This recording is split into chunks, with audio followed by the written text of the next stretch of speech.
Hi, everybody. We are back for another week of Flyers Talk. I am back again with Kevin Durso, the 97.3 Flyers insider, and we will be going over the past week for the Philadelphia Flyers. So, the Flyers were on a 4-game win streak leading up until yesterday with their game with the Predators, where they lost in overtime. Can you give a quick recap of that game? Sure, the game against the Predators, I mean, it's a tough loss for them because they outplayed the Predators for the most part. UC Saros was the story of that game. They take 40 shots on goal. They only managed 2 goals. They had to work really hard for those 2 goals. The second one that gets the game tied up, little controversial in my mind. I think there may have been a holding penalty that Travis Konechny gets away with, but they'll take it and they get it to overtime. So they do get to keep their point streak going, which is a good thing for them considering where they are in the standings. But certainly in the moment after the game anyway, as much as that's a good thing that they got 5 out of 6 points on the 3-game road trip and they've got points in 6 straight games now, it would still stung for them because to get the game to overtime and then have it end in 18 seconds, basically the first shot attempt of overtime, you don't really feel like you get your chance to get that second point. So for as well as they played throughout the course of the 60 minutes leading up to that point, to lose it 18 seconds into overtime doesn't help. And that just, it's unfortunate, but that's the way the games go sometimes. And you had a goalie who stood on his head for most of the game and helped his team get 2 points out of that game. But the Flyers, otherwise, the effort's there. Everything else about the game was there. So certainly they'll take everything else that goes with that. So this past week, they've had outstanding games. They went to Arizona, where they came out with a 4-1 win, and then Colorado with a 5-2 win. So they're getting their offensive game up, I think you could say. But in this past game against the Predators yesterday, they had a 40-21 shot differential and 3 power plays in the first period that they did not really get anything out of, I guess you could say. Do you think that there's anything they could be looking at where they're not really capitalizing off of anything offensively? Well, the power play is a key problem to it because that's an area where they could really transform, and it's more than just these recent games. They could have transformed games earlier in their season too. And there's really not much more that you can say about this power play. I mean, it had a little bit of a few, had a moment or so, kind of maybe about a week or so back where they scored a few goals in the power play and it looked like they had started to figure something out, and it's back to the way that it was. And that's a problem area. This is, they can keep trying personnel differences. Joel Farabee, for example, is not playing on the power play. He's one of your top scorers on this team goal wise. He's into double digits already on the season. Probably should have a guy like that on your power play if it's not producing at the rate that it currently is. So that's one option for them. But even then, that's really the area where you see, as this team is in a rebuild, that's where you see where they lack the high end talent, that they don't have a player who takes over a power play. When you watch, the Colorado game's a great example of it, because when you watch them play against a team like Colorado and you've got Nathan McKinnon and Cale Makar out there, you see how dynamic they are and how it's, for them, it's like having 2 power play quarterbacks out there, Mhm. because either one of them could have control of the puck and set somebody else up, or just take care of it themselves and find a way to score a goal. The Flyers don't even really have one of those players at this point. And if they could figure something out to unlock something, I mean, they've kind of tried it where Travis Konechny has the puck for a majority of it and is trying to look for something. They've tried different defensemen out at the top that maybe could quarterback this thing, but it hasn't really worked in their favor at this point. And again, to me, the way I've often described it, they run a 1-3-1 power play. So they have their setup the way that it is, but they kind of get caught because there's a lack of dynamic ability to this. They get caught working the perimeter way more. And it really just goes from top point where your defenseman is to the 2 half walls where you've got your 2 flanks where the forwards would be. They struggle to get it down low to that guy who's below the goal line. They struggle to get it to the bumper position. That's really where you could be capitalizing on a lot, and they can't really get it down there because it becomes easy to defend. And especially when you take time away. When you take time away from a power play, the way it's similar to the way the Flyers play penalty kill. When you put pressure on the opposing power play, it leads to turnovers. It leads to just even slight bobbles of the puck, fumbling the Mhm. puck. And it's easy to get the puck out once you can get control or can force a mistake. So that's really where their power play struggles. And it's unfortunate because they've had games, going all the way back to the beginning of this point streak. They scored a couple power play goals against the Devils that got them to be back in that game, really. I mean, that game could have gotten way more out of hand with the way that the Devils' power play was coming in, the opportunities they had. They score a couple power play goals and they tie the game up and eventually lose in overtime. They've gotten away from that again, and they've gotten away from where the power play could turn a game around for them really for the better. And that's one of the key things for, especially for where this team is, because we keep getting deeper into the season. Every week we have these conversations. We keep getting a little bit closer to the midpoint of the season. They're still holding a playoff spot. If you really want to be considered a team, despite all the things with the rebuild, if you want to be considered a team that has a fighting chance in the playoffs, your power play has to get clicking. And theirs hasn't really shown any signs of consistency this season. And that's a key problem for them. So, despite the fact that they did count this as their rebuilding era, their new era of orange, they are still tied in points, second place with the Islanders. They're only 6 points out of being in the lead in their division. They are not anywhere out of being playoff contenders, anything like that. Besides their power play, what do you think they really need to be kind of narrowing down and saying, hey, this is what we need if we want to get it together and we want to be more than a rebuild? We want to be an actual competitive team this year and upcoming years. What do you think they need to get together right now? Probably more consistency with the goal scoring in general.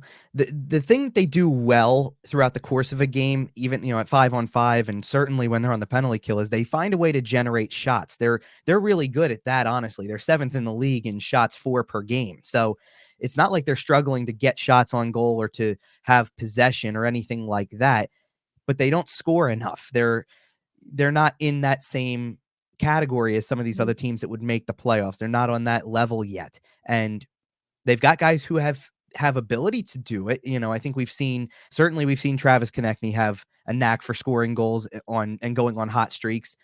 Tyson Forrester got hot in the goal scoring area for a little while. Joel Farabee's up to double digits. Owen Tippett's right along with him, really close to that. Sean Couturier's been scoring a little bit more. So they got guys who can score, but I think it lacks consistency right now. Certainly if they could score on the power play, that would change things a little bit, but they have to also find that consistency when they're not on the power play. And that really is what comes into it. They've already focused, this goes back to last season. They've already focused so much on the defensive details. They've already focused so much on playing through the neutral zone, kind of playing their style. And that's the one positive to me throughout the course of this season, is that they've carved out an identity for themselves on how they play. And one of the things that I think is working for them is that they don't necessarily talk about the playoffs, but if you talk about going into every game trying to win the game, well, then eventually if you keep accomplishing that goal, you're going to be in the playoff picture because you've just won so much. Mhm. So they do all of that the right way. I think their approach is right. They've got an identity about them. They know how to play in the defensive end. Do they have moments where it feels like, bend but don't break moments? They had plenty of those against Arizona and Colorado, and they did find a way to win the games, and their goaltending has certainly held up to this point. But I think they could be in a position to win more games if the goal scoring stays consistent and picks up in kind of all areas, because that was the thing about the game in Arizona or the game in Colorado, is that when they did have chances to eventually score one more goal that feels like it puts it away or gives you much more of a safety net, to go up 4-1 early in the third period against Arizona, or to be holding on to a 1-goal lead in Colorado halfway through the third period and then score 2 quick goals. It changes the way we look at the game at the end because of the final score. And that's where it was a struggle in Nashville too, because the whole game they had to fight for everything, and you come away with a 2-2 result through 60 minutes, and it means it's anyone's game because of it. So that's where I think that they need probably to work the most if they want to keep making this run for real. And that's also kind of the question that comes into it, because one of the big questions is, do they have the talent to score like that? Because for most people, they probably don't, but I would say they do have really good depth. It's just a matter of how much it's contributing, especially all at one time, because we've seen guys on again, off again. And it's great when someone's there to pick up the slack, kind of the way that Travis Konechny was throughout the course of this week, where he has 2 multi-goal games. That's great for the team, and it helps them win a couple games, but you need a few other guys to chip in as well. And when they can get that, like they did in Colorado, for example, that can elevate the team.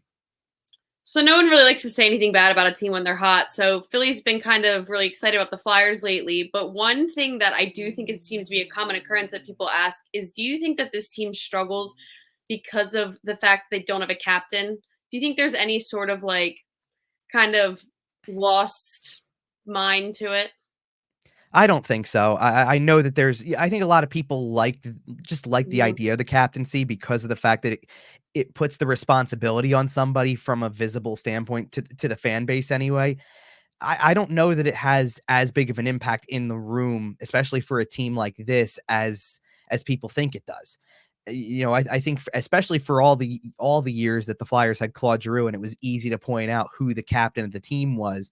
It was easy to pile on to the captain when things aren't going well for the mhm, whole team.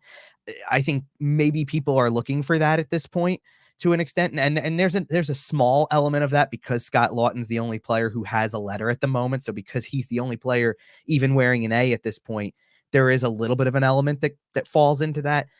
But I think you see leadership in different ways throughout the course of just the way guys carry themselves. Nothing's changed about Sean Couturier as a player or as a leader just because he doesn't have a letter. And I feel the same way about some other guys who are on the younger side who maybe didn't have letters before, who could be candidates for it. I think Travis Konechny falls into that category. You've mhm. seen Travis Sanheim grow as a leader. There's people who would say Joel Farabee falls into that category, and it's measured in different ways too. I think everybody wants to measure it in terms of on ice success and things like that. The reason why Joel Farabee qualifies in this conversation is because he took younger players under his wing in the offseason and said, come live with me. And this way we can go work out together or train in the offseason together and things like that. That's even a sign of leadership, to help your teammates grow in whatever way you can and to Mhm. open up your home to them and things like that. So it's measured in different ways. And I don't think it matters that they don't have a player who's named captain or that many or more than one player who has a letter on at this moment. It Mhm. doesn't seem like it's making a difference. It's a really tight knit group, and I think it shows when they go out and play.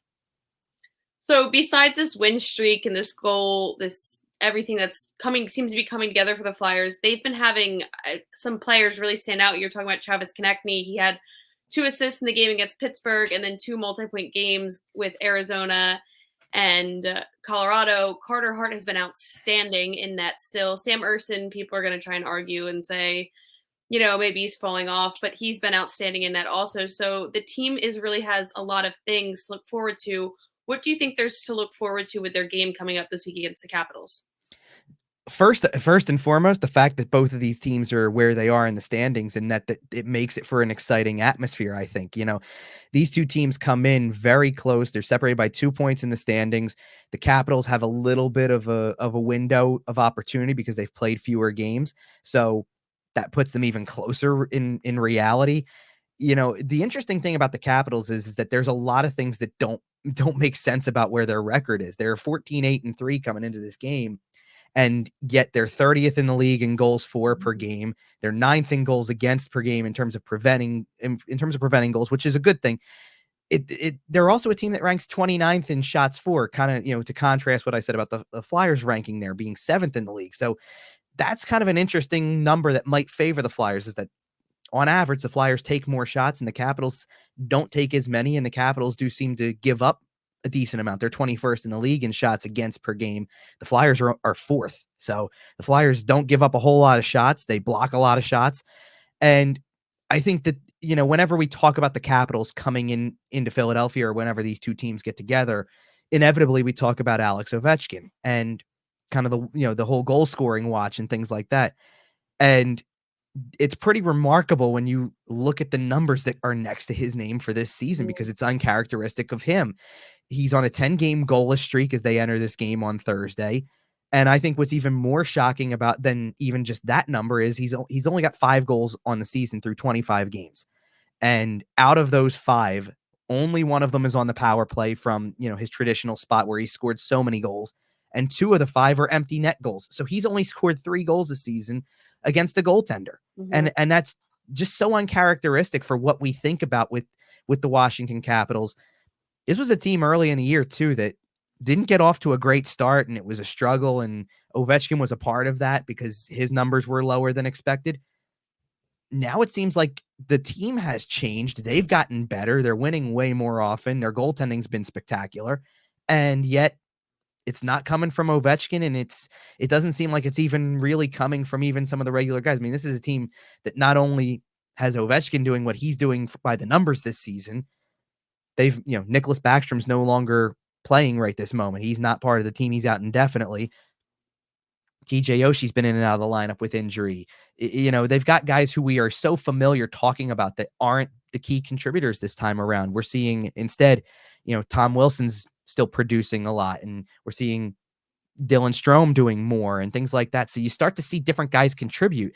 And that's going to make this an interesting game because this is a team that plays hard too. This is a team that really fights for it and has kept themselves in the playoff conversation themselves because of things beyond the typical with them, beyond Ovechkin and company. It's like a new core is almost trying to form for a team that seemed like the fading away of their older core was going to be the fading away of the team in terms of playoff relevance. They're still relevant in the playoff race.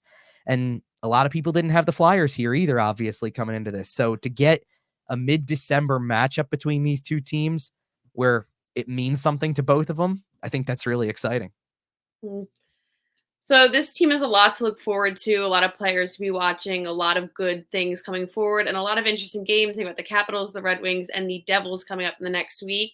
We will be keeping up with all of that on 97.3 ESPN.